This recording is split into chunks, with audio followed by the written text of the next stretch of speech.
ভাবিদের মধ্যে ভাব হয়ে গেছে, এবার ভাইদের মধ্যে ভাব হয়ে গেলে পরিবারটা আবার আগের মতো হয়ে যাবে মা। সেটাও হয়ে গেছে। কি বলছো মা? সবকিছু আপনার জন্য হয়েছে। আমার জন্য? আপনার জন্য না তো কার জন্য? কে এসে আমাকে ধাক্কা দিল? আপনি ধাক্কা দেওয়ার পর তো আমি পড়ে গিয়ে আমার সবগুলো বাজার নষ্ট হয়ে গেল। আপনি জানেন আমি কতক্ষণ ধরে বসে বসে গনে গনে সবগুলো বাজার করেছি? না মানে আমি তো কি? আমি তো কি? আপনার এই খারাপ লাগার জন্য আমি দায়ী মা। তুমি কি করে তাই আস্মিতা? মা, আমি কথা দিয়েছিলাম এই ভেঙে যাওয়া পরিবারটাকে আমি জোড়া লাগাবো। আমি পারিনি মা। আমি যদি পারতাম তাহলে দাদিকে খুশি করার জন্য আজ সবাইকে মিথ্যে অভিনয় করতে হতো না। আমি এবার কি করলাম? এই যে পচা বেগুন, পচা টমেটো, ফাহিম এটাকে কি বাজার করা বলে? একটা কাজও তুমি ঠিক মতো করতে পারো না। আরে বাবা, বাজারে অত ভিড়, আর অত ভিড় ঠেলে কি একটা একটা করে সবজি বেচে কেনা সম্ভব? আমরা বুঝি বাজারে যাই না, চাচ্চু বাজার করে, কাশেম বাজার করে, আর তুমি কই? ওরা তো ভুল করে না, ওরা তো এরকম পচা শাকসবজি নিয়ে আসে না। তোমরা মেয়েরা হচ্ছে 10 ঘন্টা ধরে বাজার করো, একটা একটা জিনিস বেছে বেছে কেন। আমাদেরও তো টাইম কই, তাই তাড়াহুড়া করতে গিয়ে দু একটা ভুল তো হতেই পারে। ভুল করেছো সরি বলো, এত এক্সকিউজ দেখিও না। নো, আমি কোনো ভুল টুল করিনি। তোমার বড্ড ইগো হয়েছে ফাহিম। আর তুমি তো চাচির সঙ্গে ঝগড়া করতে করতে বড্ড বেশি ঝগড়াটা হয়ে গেছো। কি বললে ফাহিম? আমি আমি ঝগড়াটে? নয়তো কি? দাদি দাদি দেখেন না আমাকে কি সব বলছে। বেশ করেছি। দাদি তুমি বলো, আমি যা বলেছি একটাও কি ভুল কথা বলেছি? ইস, ভুল কথা বলে, আবার বলে আমি যে বলেছি একটাও কি ভুল কথা বলেছি? নেকা। কি? আমি নেকা? দাদি ওকে নেকা বলছো, তুমি কিছু বলবে না? দাদি আমার পক্ষ নিয়ে কথা বলবে। নো, দাদি আমার পক্ষ নিয়ে কথা বলবে। ইস, দাদি যেন তোমার একার, আমার নয় বুঝি? আমি জন্ম হয়েছি বলেই দাদি দাদি হতে পেরেছে, অতএব দাদি আমার পক্ষ নিয়ে। তুমি বাজার করতে পারো না, তোমার জন্ম হওয়াটাই বৃথা। আরে দাদি তুমি ওকে কিছু বলবে না? তুমি হাসছো? তোদের এই ছেলে মানুষের ঝগড়া দেখে আমার খুব হাসি পাচ্ছে। পুরোনো দিনের কথা মনে পড়ে খুব হাসি পাচ্ছে, মজা লাগছে আমার। কি কথা দাদি? তোদের দাদার সাথে আমি এমনি করে ঝগড়া করতাম। সত্যি? দাদি দাদাও কি পচা বাজার করতো? হ্যাঁ। ও ফাহিম, দেখলে তো, তুমি কিন্তু কথায় কথায় স্বীকার করে ফেলে যে তুমি আজকে পচা বাজার করেছো। আচ্ছা দাদি, আপনি তখন কি করতেন? কি করবো, ওই পচা সবজিগুলো ছুঁড়ে ছুঁড়ে মারতাম দাদাকে। ইয়েস, আইডিয়া, আমিও তাই করব। মানে কি? না আস্মিতা, না দাদি কিছু বলো। মানে কি? আমাকে তো তোমার চাপে না। দেখো দাদি কিছু বলো। দাদি এই যে একদম এ আল্লাহ, আমার সংসার যেন সব সময় এরকম হাসি খুশি থাকে।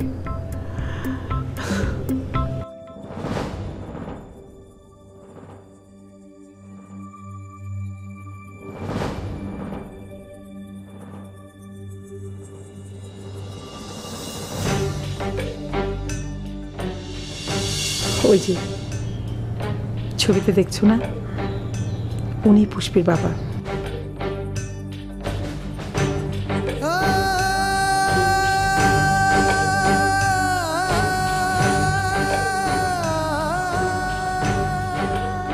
কয়েকদিন আগে মানুষটা আমাদের ছেড়ে চলে গেছে।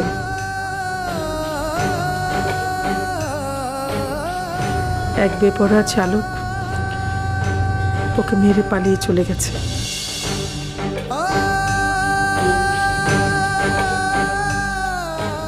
ওরা যা কষ্ট পেয়েছে তার 10 গুণ কষ্ট আমার প্রাপ্য। আমার নিজেকে কষ্ট দিতে হবে। I am sorry.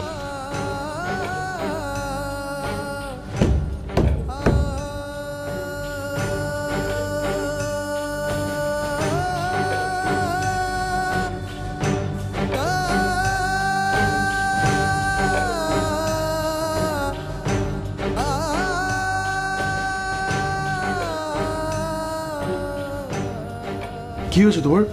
কাঁদছো কেন? আর নিজেকে এভাবে আঘাত করছো কেন? আরে বাবা, কি হলো? কিছু বলছো না কেন? না না, কিছু না। কিছু না মানে? কিছু না হলে কেউ এমনি এমনি কাঁদে না? আমি তো আমার বাবার জন্মে এমন কখনই শুনিনি। আসলে পুরনো একটা কথা মনে পড়ে গিয়েছিল, সেজন্যই হঠাৎ করে চোখে পানি চলে এসেছিল। হ্যাঁ, এমন প্রায় হয়। কারো কোনো দুঃখ কষ্ট দেখলে নিজের পুরনো দুঃখ কষ্ট মনে পড়ে যায়, তখন চোখে পানি চলে আসে। হ্যাঁ, ওরকমই কিছু একটা হয়েছে। তো সব কিছু ঠিক ছিল, বাট নিজেকে এভাবে আঘাত করছিলে কেন? আসলে আমি একটা জিনিস বিশ্বাস করি, কি জানো? কি সেটা? আমি বিশ্বাস করি তুমি যদি কোনো কষ্টকে ভুলতে চাও তাহলে অন্য কিছু থেকে তার থেকে বেশি কষ্ট নাও, দেখবে তুমি পুরনো কষ্টটা ভুলে গেছো। ওই যে কথায় আছে না যে বিষে বিষে বিষক্ষয়, কষ্টে কষ্টে কষ্ট দূর হয়, ওরকমই কিছু একটা। সিরিয়াসলি, মানে আমি আমার লাইফে এমন ইথিক্স কখনোই শুনিনি। শুনবে কি করে? এটা তো আমার ইনভেনশন। ও, বাই দ্য ওয়ে, আমাদের এখানে খাবার দাবারের কি ব্যবস্থা? আশেপাশে খোঁজ নিলে আছে খাওয়ার মতো কোনো রেস্টুরেন্ট আমরা খুঁজে বের করতে পারবো। হ্যাঁ, আজকে না হয় আমরা রেস্টুরেন্টে খেয়ে নিলাম, কিন্তু নিয়মিত কাজের জন্য তো আমাদের একটা লোক রাখা দরকার। তুমি একদম ঠিক বলেছো। আমি তো অলরেডি সিলেক্টেড, এখন থেকে পার্মানেন্টলি আমাকে এখানে থাকতে হবে। তুমি কোনো টেনশন নিও না, ভালো দেখে একটা কাজের লোক আমি ঠিক করে নেব না।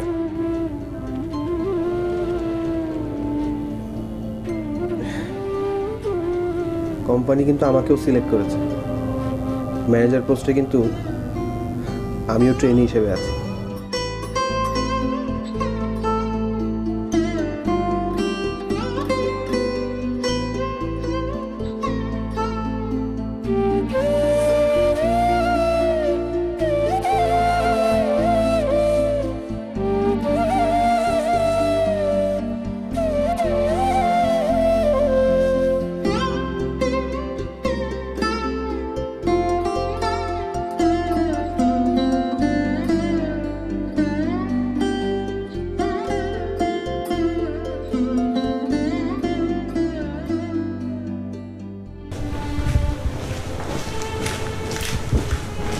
জ্যোৎস্না, আস্মিতা কোথায়?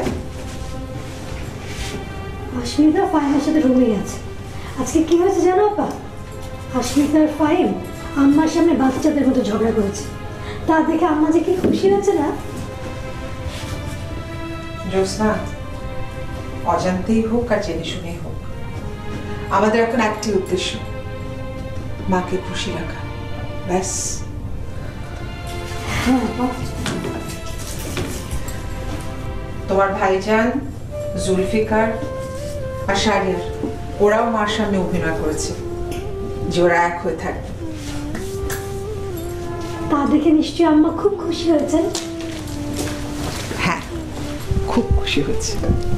কিন্তু আপা, হ্যাঁ, এই যে একদিনের মধ্যে আমরা সব মান অভিমান ভুলে যে সবার মধ্যে ভাব করে নিচ্ছি, আম্মা সন্দেহ করবেন না তো?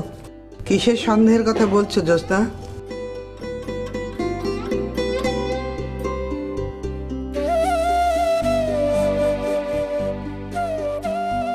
কি হলো বললে না যে?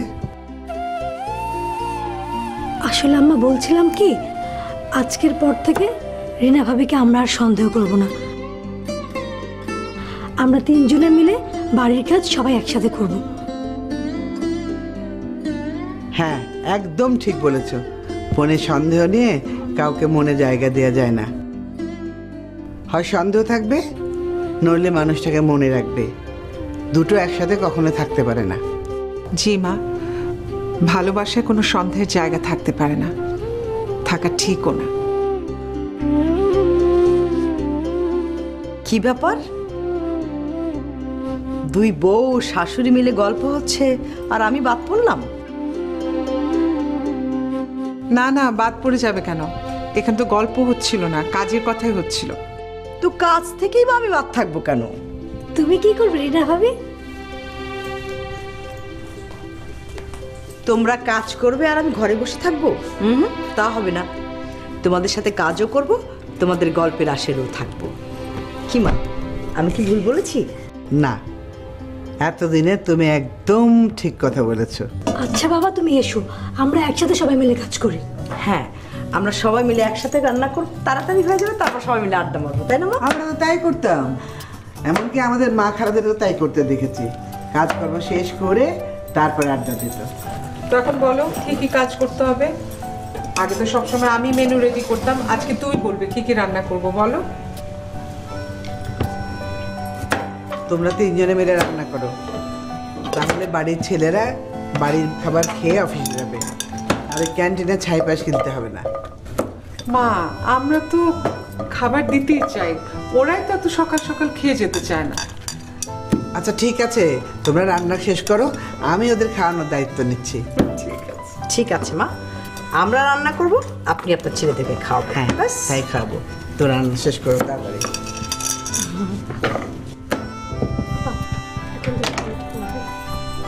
মার সামনে রান্না করব বলেছি, তাই বলে কি সত্যি সত্যি আমি রান্না করব?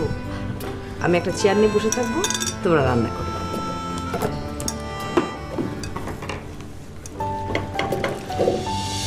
তুমি বললে ছেলেটাকে দেখে ভদ্র মনে হয়, কিন্তু এরকম একটা ছেলে তুমি চা খাইতে বললে চা না খেয়ে এরকম হুড় করে দৌড়ানোর মানেটা কি?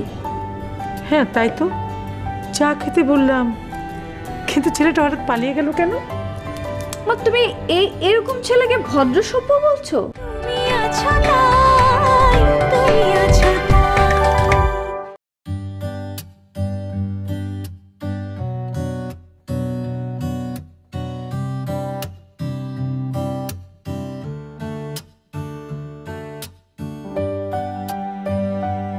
ছেলেটা খুব ভালো, তাই না রে পুষ্পি?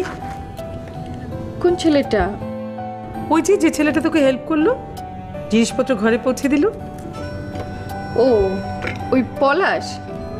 পলাশ খুব ভালো ছেলেটা, তাই না? মা, এখানে তুমি ভালোর কি দেখলে? ভালো দেখবো না কেন? ছেলেটা তোকে কত হেল্প করলো, আর ভালো না? না কত হেল্প করলো মানে? ওর জন্য তো বরঞ্চ আমার তরকারিগুলো রাস্তার মধ্যখানে পড়ে গেল, তারপরে সে জাস্ট বাসায় দিয়ে গেল। এখানে হেল্পের কি আছে? আচ্ছা পুষ্পি, একটা মানুষ যখন তার ভুল বুঝতে পারে, তার মানে সে ভালো মানুষ। আর মনে কর, যে মানুষটা তার ভুল বুঝতে পারে না, সে হচ্ছে খারাপ মানুষ। মা, আজীব ব্যাপার, তুমি একটা অপরিচিত ছেলের জন্য আমার সাথে তর্ক করছো। ওমা, অপরিচিত কি? আলাপ তো হলোই। আচ্ছা, একটা অ্যাক্সিডেন্ট ঘটে গেছে, তাই বলে ছেলেটা খারাপ হয়ে গেল? দেখ পুষ্পি, ছেলেটাকে দেখে ভদ্রই মনে হয়, ভদ্র ঘরের সন্তান মনে হয়। তুই শুধু শুধু ছেলেটাকে নিয়ে উল্টাপাল্টা কথা বলছিস। মা, বাইরে থেকে দেখে এরকম ভদ্রই মনে হয়, আসলে ভিতরে ভিতরে এইসব নিষ্পাপ চেহারার পিছনে যে কি থাকে, তুই সেটা একদিনে মানুষকে দেখে বিচার করবা কিভাবে? আমার তো কথা সেটাই, তুই কেন একবার দেখেই ছেলেটাকে ভুল বিচার করছিস? মা, তোমার কি হয়েছে বলো তো? তুমি ওই ছেলেটাকে নিয়ে পড়ে আছো কেন? তুই তো তর্ক করছিস, নিয়ে তাড়াতাড়ি হাত চাপ, অনেক কাজ পড়ে আছে।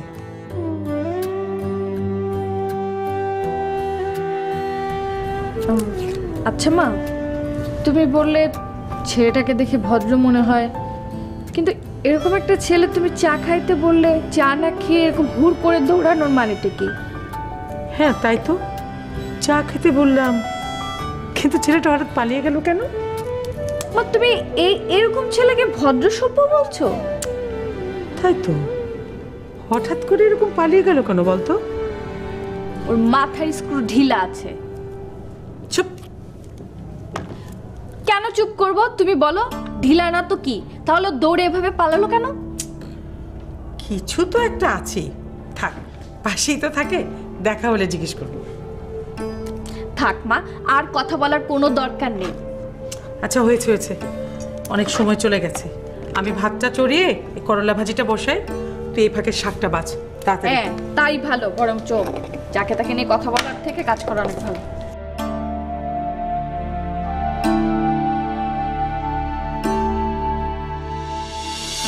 এভাবে আর কতদিন আপনার সেবা করতে পারবো আল্লাহ জানে। আল্লাহ প্লিজ মাকে সুস্থ করে দাও। ডাক্তার যাই বলুক, তুমি পারো চমৎকার করতে। প্লিজ একটা চমৎকার করো আল্লাহ।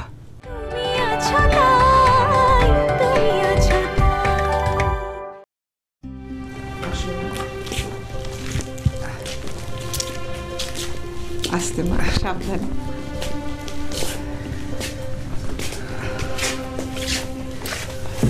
মা বসো।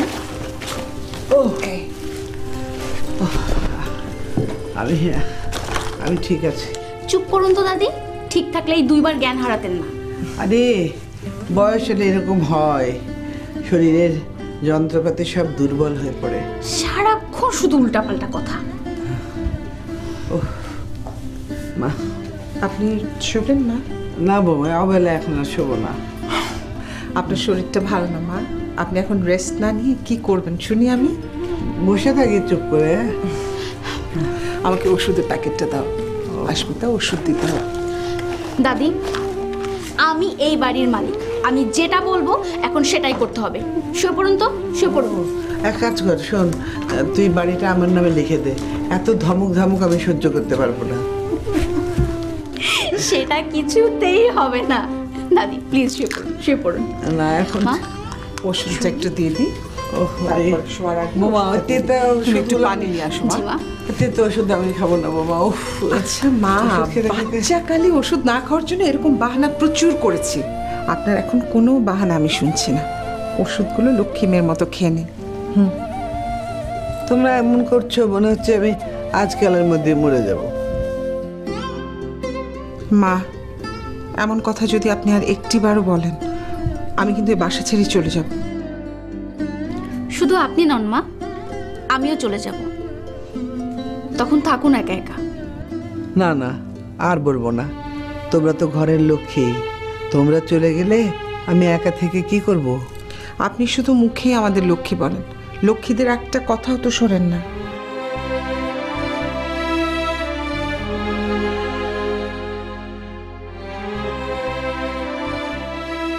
দাদি, এবার তো শুয়ে পড়ুন।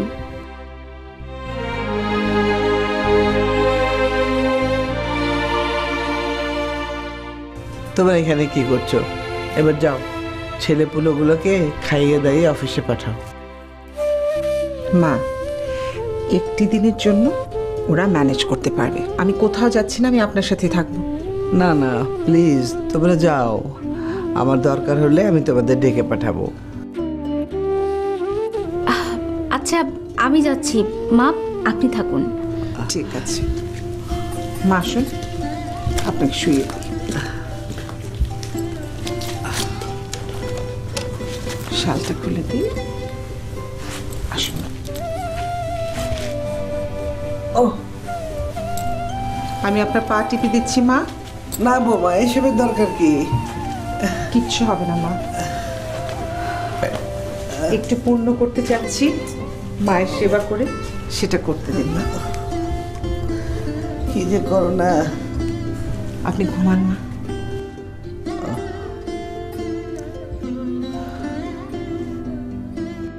এভাবে আর কতদিন আপনার সেবা করতে পারবো আল্লাহ জানে। আল্লাহ প্লিজ মাকে সুস্থ করে দাও। ডাক্তার যাই বলুক, তুমি পারো চমৎকার করতে। প্লিজ একটা চমৎকার করো আল্লাহ। একা একা থাকা যায় নাকি? পাশে একজনকে লাগে। সধবার মতো সেজে থাকি, কিন্তু আমি তো বিধবা মা, আমাকে কে বিয়ে করবে? করবে করবে, যে তোকে বিধবার মতো দেখবে না, দেখবে একজন মানুষের মতো, সেই তোকে বিয়ে করবে। আমার বাবা মারা যায়নি, আমার বাবাকে খুন করা হয়েছে। খুন? কিভাবে? একটা শয়তান, একটা জানোয়ার তার গাড়ির নিচে চাপা দিয়ে আমার বাবাকে খুন করেছে।